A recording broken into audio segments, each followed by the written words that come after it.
एक अभी अभी हमारे देश के अंदर, कुछ भी कहो बुरा मत मानना, मोदी जी की सरकार ने अपने चेलों से, आरएसएस से, बीजेपी से ये प्रचार शुरू किया कि हर मस्जिद को खोदो, नीचे मंदिर निकलेगा।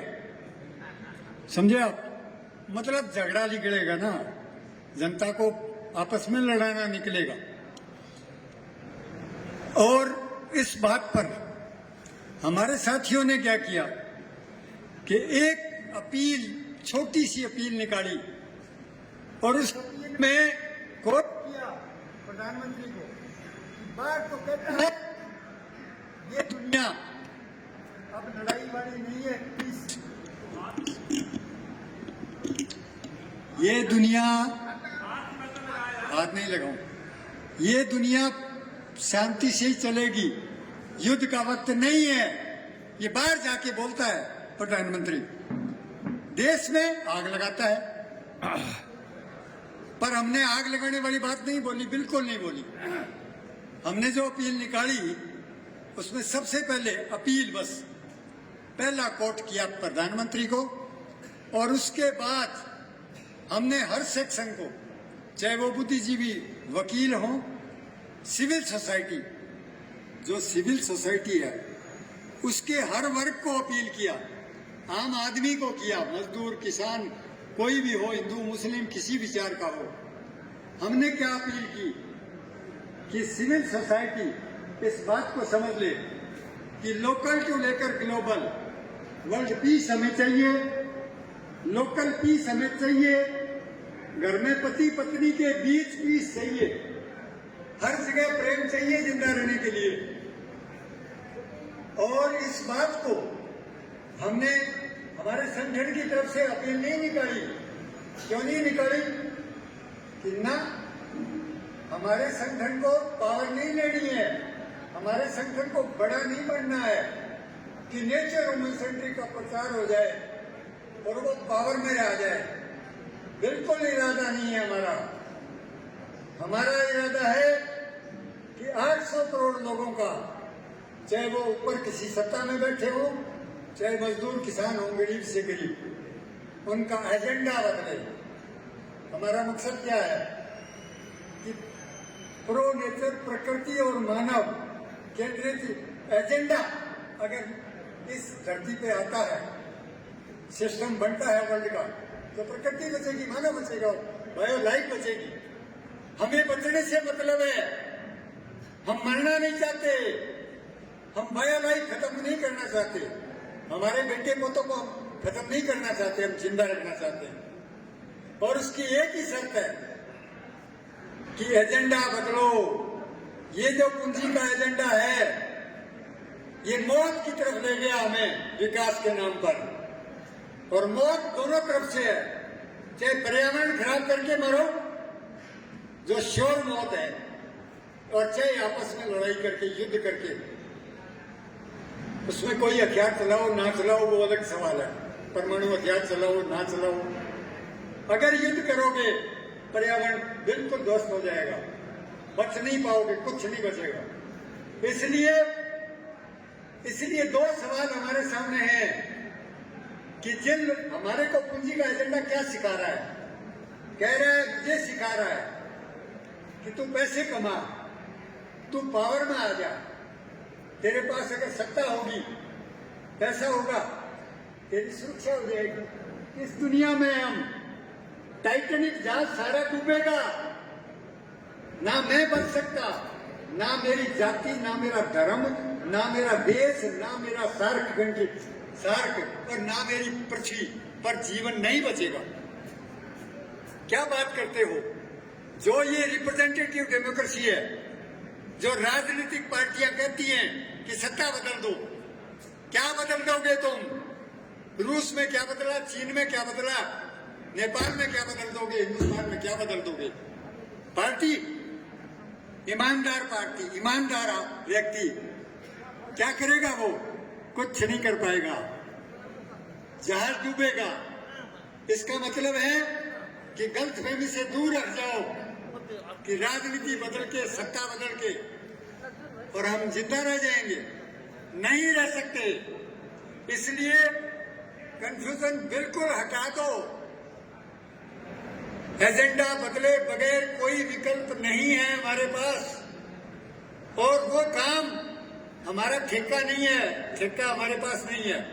कोई नेचर वुमन सेंट्रिक का संगठन नहीं बदल सकता, साथ दे सकता है, उत्प्रेरक बन सकता है, पहल कर सकता है, इनिशिएटिव कर सकता है, बदल नहीं सकता। बदलने के लिए 800 करोड़ लोगों का एजेंडा विचार बदलना पड़ेगा, अभी तो मरना ही पड़ेगा।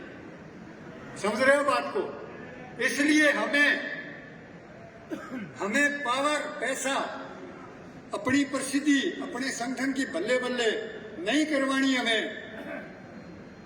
इसलिए संयुक्त मोर्चे बनाओ। जब नेपाल में भूकंप आया था, मेरे साथी सुखदेव जी बैठे हैं, मैंने नेपाल के साथियों को कहा, और मेरे देश में मैं फोन करता था किसी समाज सेवी संस्था को, किसी को भी, कि भाई ऐसी ऐसी बात है। एक टेंट वाले इनके साथी थे कलकत्ता में, मैंने उनको फोन किया कि वहाँ अस्पताल बनाने पड़ेंगे नेपाल में, तो आप टेंट बनाते हो तो आप भेज सकते हो क्या?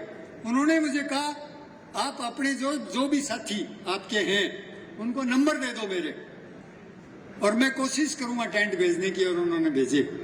मैं एक नहीं, पूरे 1 महीने तक आपको बताऊं, पूरे 1 महीने तक मुझे कोई नहीं जानता, उसने वापस फोन नहीं किया। मैंने सैकड़ों जगह पर कहा कि आप सहायता कर सकते हो, उसने कहा बताइए। मैंने कहा ये नंबर है, फोन आएगा, और अगर आप सहायता कर सकते हो तो करिए। और सब लगभग किसी ने जवाब नहीं दिया। थोड़ी बहुत सहायता पहुंचाई पंजाब से, तो आपको पता ही है, सुखदेव जी ये लगे हुए थे। इन्होंने कोई नेचर वुमन सेंट्रिक का वहां बैनर नहीं लगाया, ये सीधे उतरे और लोगों से, किसानों से और दुकानों से गेहूं मांगे। 4 ट्रक या 4 या 5 ट्रक जो है वो गेहूं के भर के, और हमने यहाँ पहुंचाए। वो अलग बात है कि भारत की सरकार और नेपाल की सरकार, ये पॉलिटिशियन ने बाधा डाली है बॉर्डर पर। हमें, हमारे जैसी समाज सेवी संस्थाओं को समाज सेवा नहीं करने दी इन्होंने, समझे? और किसी ने मुझे ये नहीं पूछा तू है कौन? मैं मंत्री हूं, मैं तो कुछ भी नहीं, वार्ड पंच भी नहीं, सरपंच भी नहीं, मैं तो कुछ भी नहीं हूं। और मुझे किसी ने नहीं पूछा। और जो मैंने कहा, बाबा रामदेव भी यहाँ था, और रामदेव को सेक्रेटरी ने फोन उठाया। मैंने कहा फलानी भाई जगह पर आउटर एरिया में काठमांडू में घायल बहुत लोग हैं, तुम्हारे पास अगर डॉक्टर दवा है तो पहुंचाओ। तो उन्होंने कितना पहुंचाया कितना नहीं पहुंचाया मुझे नहीं पता, पर उन्होंने यस कहा। मुझे कहा यस, मैं कौन हूं? कुछ भी नहीं हूं और सब कुछ हूं। मैं मजाक में कह देता हूं, कोई पूछे ना क्या हो आप, मैं कहता हूं वर्ल्ड प्रेसिडेंट हूं मैं दुनिया का। मतलब यह है कि एक सच्चा इंसान, ठीक एजेंडे वाला, एजेंडा ठीक होना चाहिए। सारी दुनिया आपके पीछे लगेगी। कोई नहीं पूछेगा कि आप कौन हो, क्या नेता हो, क्या बुद्धिजीवी हो, कोई मंत्री हो, किसी देश में आपकी कोई ओहदा है आपके पास, कोई नहीं पूछेगा। 800 करोड़ लोग आपको फॉलो करेंगे, पर हमारे में ये बात नहीं आ जानी चाहिए कि हम पावर लेंगे और तुम्हारा भला करेंगे। छोड़ दो इसको। ये रिप्रेजेंटेटिव डेमोक्रेसी, ये पूंजी का एजेंडा है। राजनीतिक पार्टियां पूंजी के एजेंडे को लेकर चल रही हैं। वो कुछ नहीं कर सकती, वो बचा नहीं सकती मानवता को। इसलिए मैं उनका खिलाफी नहीं हूं। मैं किसी राजनीतिक पार्टी के लीडर या कार्यकर्ता को इंसान मानता हूं। उसे इंसान बनाना है। उसके एजेंडे ने उसे गलत कर दिया, इंसान नहीं रहा, वो गलत हो गया है। इसलिए एजेंडा ठीक करो उसका भी, पुतिन का भी ठीक हो जाए तो वो भी खुद भी जिंदा रहेगा और दुनिया भी रहेगी। बात यह है बस मैं इसको इलाबोरेट नहीं कर सकता। बस मैं बात एक कहना चाहता हूँ, एक और बात, बस फिर खत्म। एक बात मैं ये कहना चाहता हूँ कि हमारा जो कॉमन इंटरेस्ट, साझा हित किस बात में है? सब जीवों का, सब इंसानों का साझा हित ये है कि पर्यावरण ठीक रहे, शुद्ध हवा रहे, शुद्ध पानी रहे, शुद्ध भोजन रहे। ये हमारा कॉमन इंटरेस्ट है, ये सबका है, सब जीवों का है। परंतु ये तो एक पक्ष है, ये हेड है। और टेल क्या है? टेल ये है कि मेरा व्यक्तिगत हित, बायो लाइफ, बायो सोशल हूं मैं, सामाजिक पहलू मेरा साझा है, पर बायो पहलू मेरा अलग है, निजी है। रात को खाना खा के ही सो सकता हूं। मैं नहीं कह सकता कि मेरे हिस्से का आप खा लो। अगर मेरे कुछ सिर दर्द हो जाए तो दवा मुझे खानी पड़ेगी, किसी मित्र को नहीं खिला सकता। इसलिए मेरा दोहरा चरित्र है, मैं बायो भी हूं, मैं सोशल भी हूं, और मैं हर इकाई का मेंबर हूं।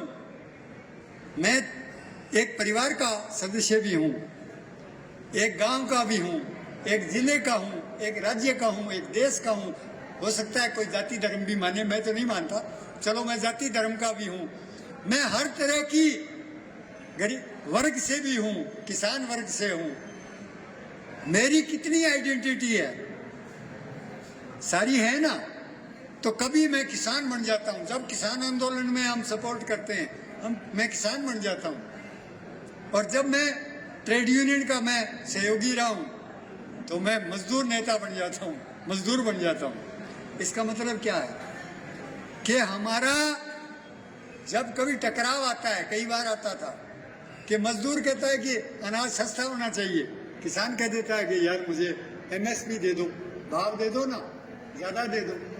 अगर उन दोनों में संतुलन बैठाना, पूरकता कायम करना, ये हमारा काम है।